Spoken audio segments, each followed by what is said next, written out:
मुझे लगता है कि पहले लोग इस तरह की चीज़ों पर उनको शर्म आती थी, हुँ। लेकिन अब लोग जो है पूरे पूरे बेशर्मी के साथ हुँ। इस तरह की चीज़ों का इज़हार कर रहे हैं।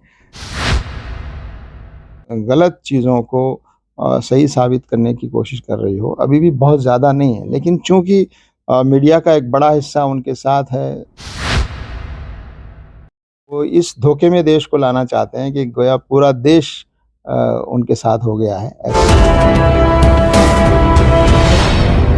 जमात-ए-इस्लामी ने अपनी जो मासिक प्रेस कॉन्फ्रेंस होती है वो आज आयोजित की है। उसमें किसानों के मुद्दे पर बात की है। जो एनसीआरबी के हालिया डाटा जो रिलीज़ किए हैं उन पे भी बात हुई है। लेकिन किसानों की जो बात नहीं हो पाई वो नहीं हो पाई, जो बुलडोज़र कल्चर जो यूपी से शुरू हुआ वो मध्य प्रदेश होते हुए अब असम पहुँच गया है। असम में 3 मदरसों को डिमोलाइज़ किया गया है, बुलडोज़र से गिराया गया है।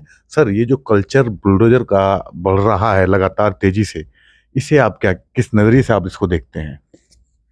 देखिए, मुझे लगता है कि ये जो बुलडोज़र कल्चर जो पहले मध्य प्रदेश में, उत्तर प्रदेश में और अब असम में, और आप देख रहे हैं कि ये बुलडोज़र जो है एक ख़ास तबके के लोगों को निशाना बनाकर ही चलाया जा रहा है। जी। तो एक तरह से ये बुलडोज़र जो है, ये एक नफ़रत की सियासत की एक अलामत बन गया है कि नफ़रत की जो हुँ। राजनीति है, घृणा की जो राजनीति है, जी।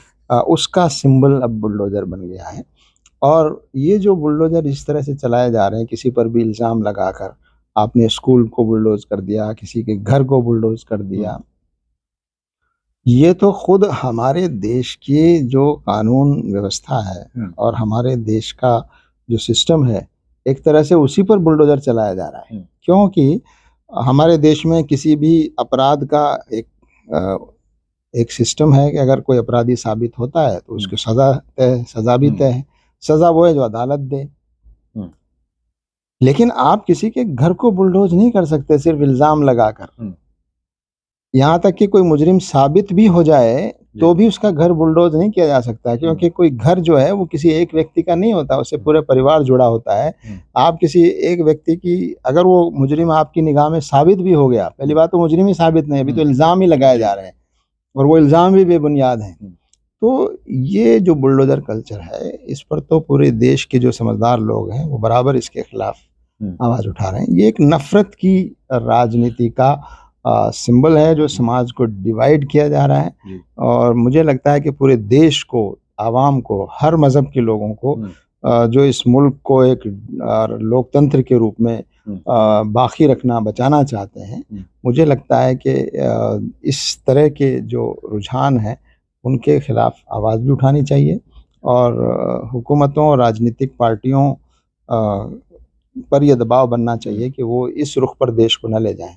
सर, ये देखा ये गया है कि जहाँ-जहाँ बुलडोज़र चला है, चाहे वो उत्तर प्रदेश हो या मध्य प्रदेश हो या आसाम हो, वहाँ उसको जस्टिफ़ाई करने वाले लोग भी बड़ी तादाद में हैं। उसके विरोध में बहुत कम लोग हैं, लेकिन उससे सही कार्रवाई को सही ठहराने वाले लोग बहुत ज़्यादा हो गए हैं। या तो ऐसा है कि उनका शोर ज़्यादा है, या फिर ऐसा है कि अच्छे लोग खामोश हैं जो उसके विरोध में बोल सकते थे। देखिए, आज जिस तरह की राजनीति की जा रही है, घृणा की राजनीति, समाज को विभाजित करने की राजनीति, उसमें झूठ का और झूठे प्रोपेगेंडा का बड़ा रोल है। और हम देख रहे हैं कि मीडिया जो लोकतंत्र का चौथा स्तंभ होना चाहिए और जो सरकार की क्रियाकलाप पर निगाह रखे और आवाम की चीज़ों को सपोर्ट करे, वो मीडिया का 90-95% जो हिस्सा है, वो ख़त्म हो गया है, हुँ। वो गुलाम बन गया है। तो अब वो अपने ज़िम्मेदारी नहीं निभा रहा है। हुँ। तो ये पूरे देश में जो आवाज़ बुलंद करने वाली जो फ़ोरम्स थे, जो ताकतें थी, वो कमज़ोर हो रही हैं और एक तरह से हमारा देश जो है, लोकतंत्र जो है हमारा, वो बहुत कमज़ोर हो रहा है। लोकतांत्रिक संस्थाएँ कमज़ोर हो रही हैं और इसका इलाज यही है कि जनता मज़बूत हो। जब आवाम मज़बूत होगी, देश का नागरिक मज़बूत होगा और देश का नागरिक अपनी हैसियत को, अपने अधिकारों को पहचानेगा, तो मुझे लगता है कि अब शायद वो समय आ गया है हुँ। कि देश के नागरिकों को जगाया जाए, देश के नागरिकों को उनका अधिकार और उनकी ज़िम्मेदारी याद दिलाई जाए कि इस वक़्त जो देश को नफ़रत के रास्ते पर ले जाया जा रहा है और हर चीज़ में राजनीतिक फ़ायदा देखने का जो रुझान बन गया है, किसी भी तरह से राजनीतिक फ़ायदा मिले, किसी भी तरह से इलेक्शन जीता जाए, सत्ता हासिल की जाए, हासिल है तो सत्ता में बने रहा जाए, उसके लिए समाज चाहे छिन-भिन्न हो जाए, समाज कमज़ोर हो जाए और देश जो है, देश की व्यवस्थाएँ जो हैं वो कमज़ोर हो जाएँ। ये जो रुझान बढ़ गया है ये बहुत ख़तरनाक है और मुझे लगता है कि देशवासियों को धर्म से और अपनी आस्थाओं इन सब से ऊपर उठकर एकजुट होकर इस मुल्क को बचाने की कोशिश करना होगी। सर, अब तक ये देखा गया था कि लोग जो थे अन्याय के खिलाफ बोलते थे, लेकिन अब अन्याय को जो है लोग जस्टिफाई करते हैं। जैसे हाल में हमने देखा बिल्किस बानो का मामला, उसके जो जो गुनहगार थे बिल्किस बानो के, वो जब जेल से छूट कर आए उनको माला पहनाई गई। इसे तो आप कैसे देखते हैं सर इसको? ये समाज में जो नैतिक पतन हो रहा है, इसका हल क्या है? देखिए, ऐसा करने वाले जो लोग हैं, वो बहुत बड़ी संख्या में नहीं हैं। लेकिन मुझे लगता है कि पहले लोग इस तरह की चीज़ों पर उनको शर्म आती थी, लेकिन अब लोग जो है पूरे पूरे बेशर्मी के साथ इस तरह की चीज़ों का इज़हार कर रहे हैं।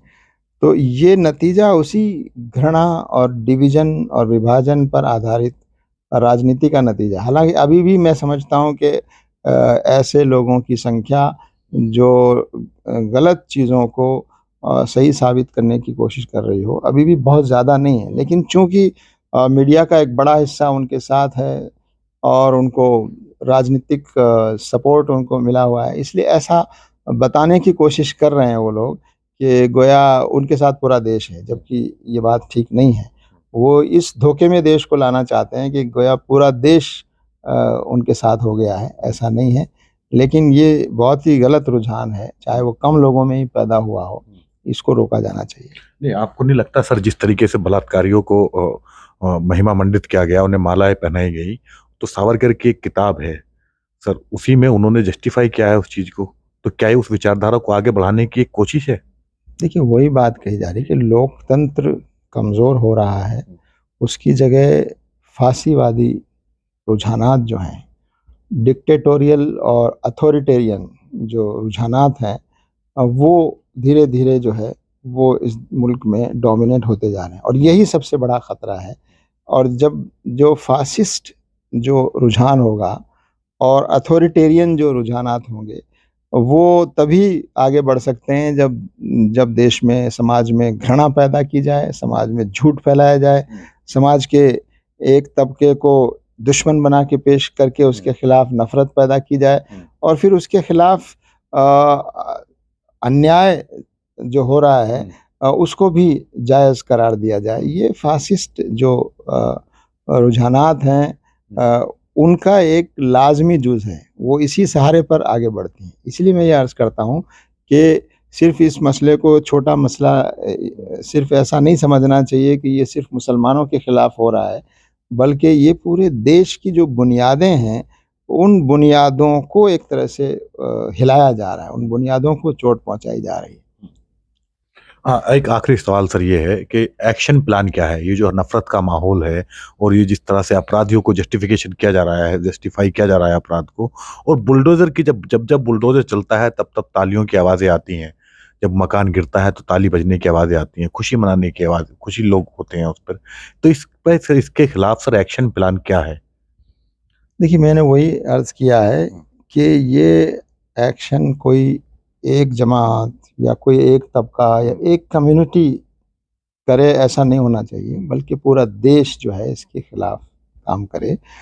और जैसा कि मैंने अभी भी अर्ज़ किया कि आप बता रहे हैं बुलडोज़र पर ताली बजाने वाले और जो हेट क्राइम्स हैं, उनके वीडियो बनाकर और उनको सेलिब्रेट करने वाले यकीनन ऐसे लोगों की तादाद बहुत ज़्यादा नहीं है, लेकिन ये जो रुझान पैदा हो रहा है, ये बहुत ख़तरनाक रुझान है और उस पर आम आम लोगों को खामोश नहीं रहना चाहिए, बल्कि इस रुझान को रोकने की कोशिश करने की ज़रूरत है। तो जमात इस्लामी के राष्ट्रीय उपाध्यक्ष इंजीनियर सलीम का मानना है कि जो हेट क्राइम बढ़ रहा है, नफरत बढ़ रही है, इसके खिलाफ आम जनता को, आम लोगों को, आम नागरिकों को इसके खिलाफ एकजुट होकर आना चाहिए और इसे रोकने की कोशिश करनी चाहिए। वसीम अकरम त्यागी, द रिपोर्ट हिंदी।